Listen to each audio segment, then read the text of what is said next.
예, 오늘 이야기의 시작이 이제 무학농장입니다. 사실 저도 이번에 방송 준비하면서 좀 제대로 알게 된 건 좀 처음이다 이런 생각이 좀 들었어요. 그래서 공부할 게 좀 많던데요. 이게 많이 알려져 있지 않죠? 저만 모르는 건가요? 아마 잘 모르는 분들이 많을 텐데 무학농장은 이제 경산 하양읍 무학산 가톨릭대학교 쪽 산이죠. 네. 뒤에 와천유 개소가 있고 그 가운데에 있는 곳인데 1964년부터 개간을 시작해서 뭐 옥수수, 감자 등의 작물을 재배합니다. 그리고 나가서는 소, 돼지, 닭 등의 가축을 키웠고 나중에 또 우유도 생산하게 되죠. 그런 아주 초현대식 농장을 경산이 가지고 있다는 것을 자랑스럽게 생각해야 될 것 같아요. 그러니까 이 초현대식 농장이 황무지에서 시작이 되었다라는 거죠. 그런데 전 신부님, 이게 이제 희망의 농장으로 이렇게 평가받을 수 있는 거는 당시 지역 주민들에게 굉장히 큰 의미가 있었기 때문인 거겠죠. 먼저 무엇보다도 첫 번째 의미는 지역 주민들에게 일자리를 제공하는 거였습니다. 사람들이 와서 일하고 임금을 받아서 이제 먹고 살고 그런 역할이 먼저였고 그 나중에 수익금이 발생했을 때는 신부님 관심이 또 아이들 후학 양성하는 데 있어서 나중에 장학금으로 이렇게 지급하기도 하고.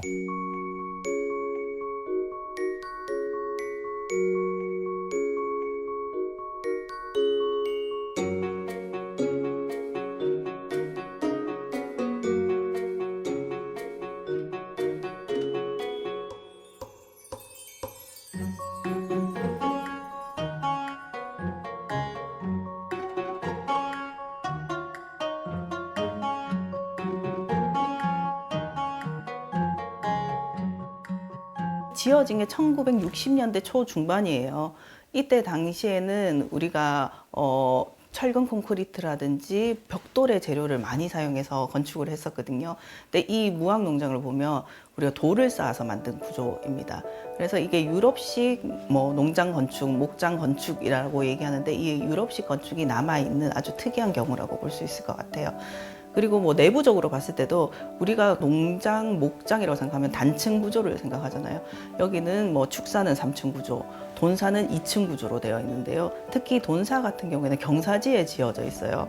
그래서 레벨이 있는 이 아파트식 건축물이 나온 것 같고요.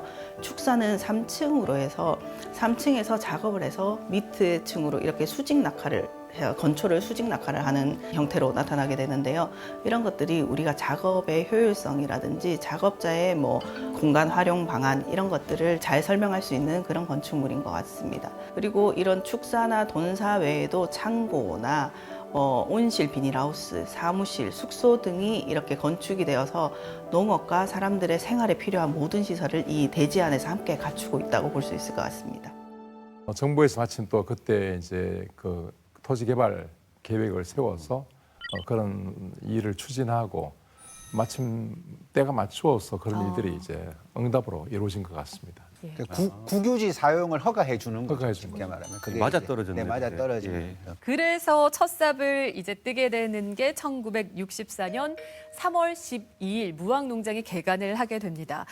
그리고 한 2개월여가 지나서 지역의 신문, 매일신문에 실리는데요. 당시 이렇게 구술돼 있어요. 옥토 13만 평이 눈앞에 20여 년의 꿈 이룩, 무학 개간 농장 이임춘 신부가 앞장이라고 보도가 되는 거죠. 한 성직자 이상적 낙농장을 향한 꿈과 개척 농장을 통해 교구 내 사회사업적 보조 기능을 확충시키려는 노력, 그리고 가난한 교우들이 내일의 일터를 근면의 손으로 일구려는 꿈이 뭉쳐 도내 최대 개간 사업으로 뻗어나가고 있다.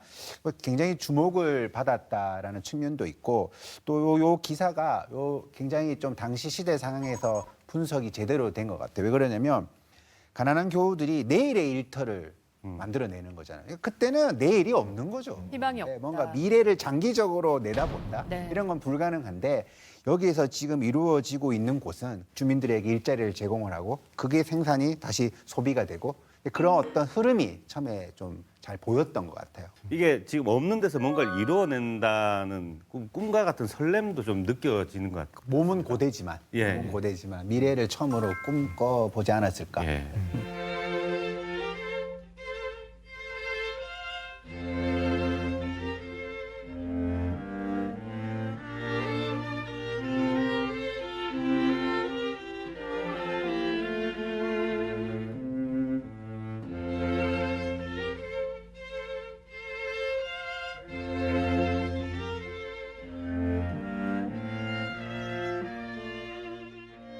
처음에는 좀 그게 되겠나 하고 얘기했는데 뭐 길도 없고 그 당시에는 그 산을 전부 길을 S자리 이렇게 골고루 전부 다 그걸 불도저로 밀어가지고 하루에 많이 올 때는 한 500명씩 이래 왔어요.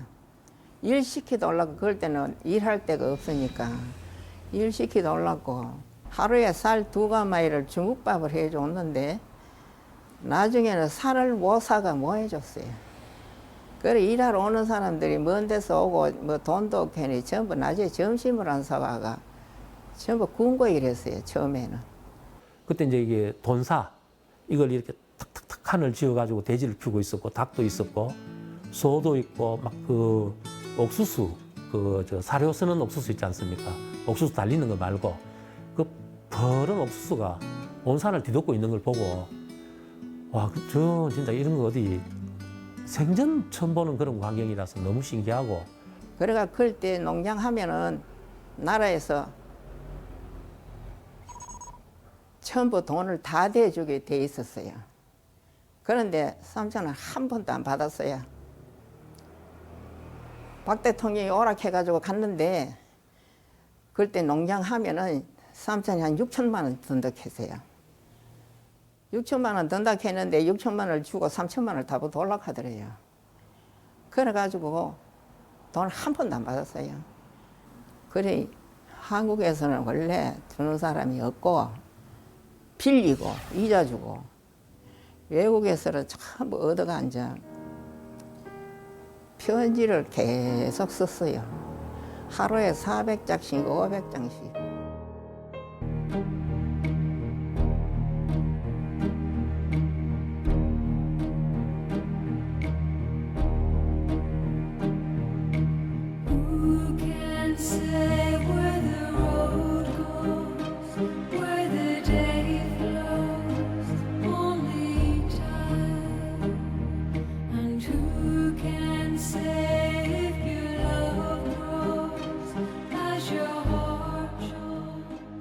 뭐 그때는 우리 어려가지고 한번 이런 기억이 있습니다. 이래 성당 나무 밑에 좀 해놔 앉아 우리 아들 뭐 하고 같이 노니까 저저서 수산 그러니까 옆에는 전부 수산탕다 자주 왔거든요 하양에. 그러니까 보니까 이제 오시다. 그때는 아주 처녀 때라 아마 나이도 얼마 안 됐을 때 그때 코가 뾰족하니 막 서양 사람 처음 보면 신기한 애가 했습니까?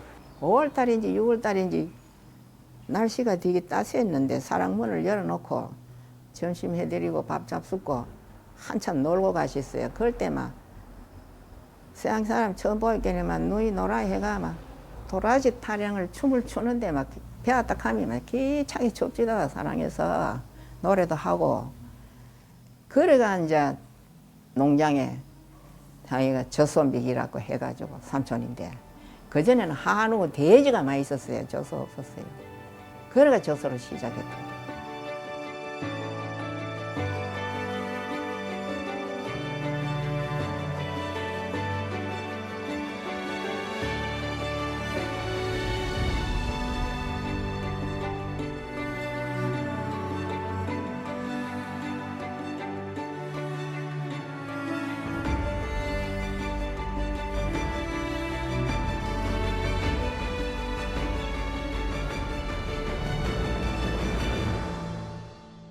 그러니까 우리가 그 구호 물자를 어떻게 보면 노동의 밑바탕으로 사용을 했다라고 하면 줘야 될 걸 안 주고 막 그렇게 사람만 부린 거 아니냐 이렇게 오해할 수가 있잖아요. 그게 아니라 끊임없이 그 밀가루 제공을 받기 위해서 노력을 하시는 거죠. 그 노동력은 이제 그렇게 어느 정도 해소를 할 수 있었는데 실제로 또 장비가 필요하고 또 돈이 필요하고 한데 네. 그런 것을 우리 수산나 회사 가족 범위에서 지원을 많이 한 것 같습니다. 무항농장을 구상하고 설립과 경영을 책임졌던 분은 이임춘 신부고 또 무항농장이 세워지기까지 밀가루라든지 그 물자들 자금까지도 좀 원조를 아끼지 않으셨던 분은 수산나 여사다 이렇게 또 보이네요. 네. 그래서 그때 했던 무학 농장의 구상들과 또 그 설득했던 것들이 중요하겠죠. 그 마을 주민들 설득하고 또 참여하는 거 이런 노력들이 이제 결국 1970년에 시작된 새마을 운동보다 훨씬 앞서서 그렇죠. 주민 참여로 이루어졌다는 게 참 좋은 것 같고요. 새마을 운동도 나름의 의미를 지니고 있지만 이것은 이제 위로부터 아래로 내려오는 체계인 거죠. 그래서 이제 그 과정에서 되게 좀 권위적일 수도 있고 굉장히 통제적일 수도 있지만 이 무항농장이라는 것은 정말 자생적인 개념이고 그리고 무엇보다 지속 가능성을 늘 염두에 둔 사업이었다는 거죠. 그냥 일시적인 이벤트가 아니라 지속 가능한 어떤 뭔가 지역의 어떤 에너지가 모이는 그런 측면에서 굉장히 큰 의미가 있다고 생각됩니다.